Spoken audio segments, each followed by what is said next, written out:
Interface, a review of the book Interface by Neal Stephenson. Hello, this is Shores of Infinity with your host Chris speaking. A book review again about Neal Stephenson's Interface. Neal Stephenson has written a number of very, very interesting science fiction novels and kind of critical social IT novels with computer stuff getting out of hand and so on. Very funny stuff. Very, very smart guy, does a lot of research. My favorite book is Anthem. Anyway, here he writes a novel about a trained president, so to say.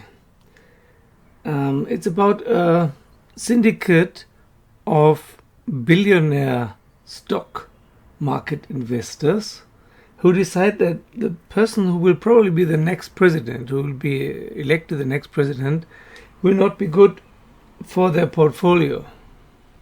So they're so afraid that the stock market of their favorite funds and stocks might fall that they decide to subvert the process of this guy becoming president and choose someone else who they can use as a puppet.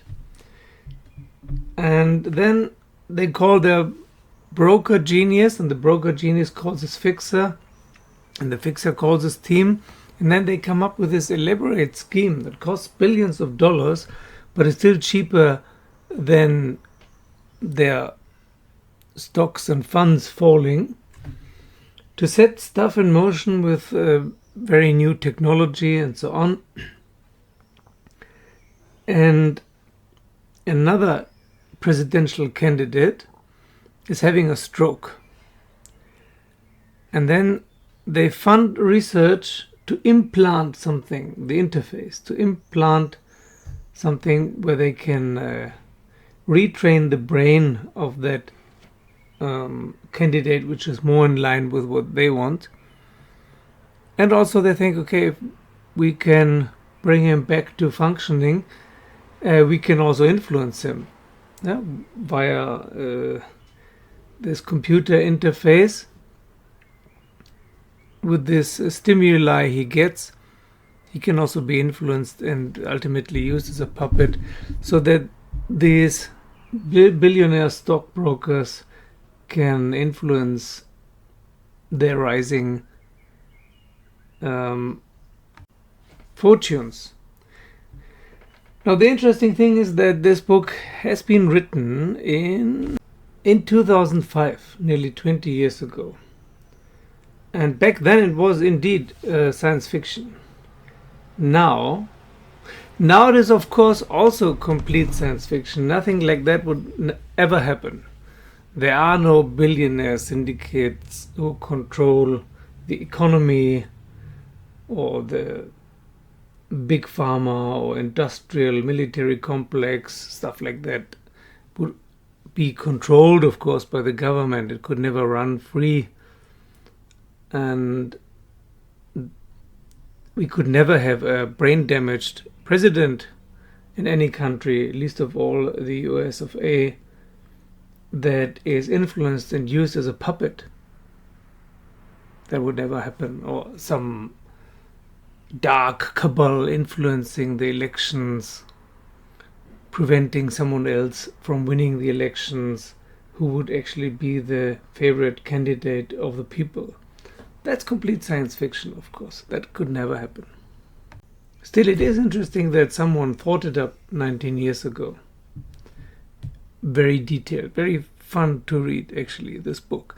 There's nothing spiritual about it. There's just this very unlikely possibility of a puppet president, puppet head of state. Bit like Manchurian Candidate, only this time the president is influenced and not some kind of... No, actually it is quite like the Manchurian Candidate, now that I think of it, which is based on a book from 1962. So while the book Anathem by Neal Stephenson is quite spiritual, most of his other books are not. They're more political or historical or science fiction, but some good thinking in it. And I just wanted to mention it because it bears no resemblance whatsoever to anything that's going on right now. And because if there are some psychopathic stockbroker syndicates if they ever would be in the theoretical future in control of the world economy, they could, of course, change politics, change media, change social media to their advantage. And this would sooner or later also impinge upon the lives who spiritual people who think that the economy doesn't influence me. Politics doesn't influence me. I don't care. It's all other people should do this. It's not my thing. I can live a peaceful life somewhere in the boondocks, somewhere in the wilderness, and who cares what the others are doing? Well, is this really true? That's one of the oldest questions. Should spiritual people, especially enlightened people, participate in politics or not? There are some who say and said they have to. It's the obligation because they are the wisest, so they should participate. And others say, no, it's too exhausting. No one will listen to you anyway. Just pull back and watch the show from afar. Nowadays, though, it's pretty difficult to watch the show from afar. There is no wilderness anymore that is not influenced by economy, by poisoning, by brainwashing, and so on. We have very intelligent and responsible world leaders in most countries in the world who almost make no mistakes and who are loved by their people. But if the time ever came where this is not the case, where lots of morons actually are prime ministers and presidents and chancellors who make decisions like, what? How can someone be possibly that stupid? Or otherwise maybe he or she may be influenced by something else than the will of the people. If that scenario would ever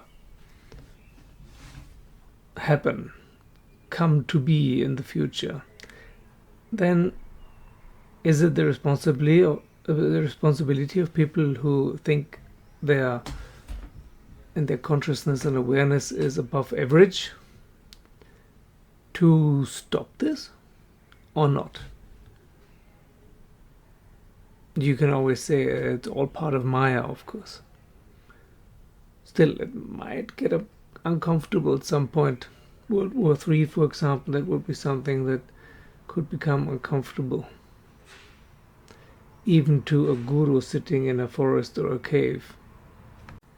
So what do you think? Should enlightened people become involved in politics or not?